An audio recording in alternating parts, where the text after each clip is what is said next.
উচ্চ মাধ্যমিক 2026 বাংলা চলচ্চিত্র বিষয়ে আমাদের একটি প্রশ্ন লিখতে হবে। চলচ্চিত্র থেকে 5 নম্বরের যে প্রশ্ন আসবে তা অনধিক 150 শব্দে উত্তর দিতে হবে।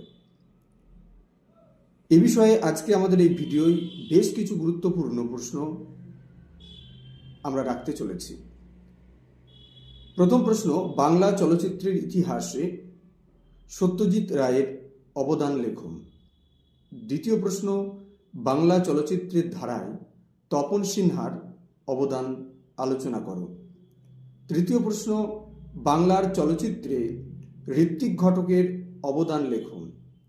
চতুর্থ প্রশ্ন, বাংলা চলচ্চিত্রের ধারায় সৌমিত্র চট্টোপাধ্যায়ের অবদান লেখুন। পঞ্চম প্রশ্ন, বাংলা চলচ্চিত্রের ইতিহাসে তরুণ মজুমদারের অবদান লেখুন। ওকে।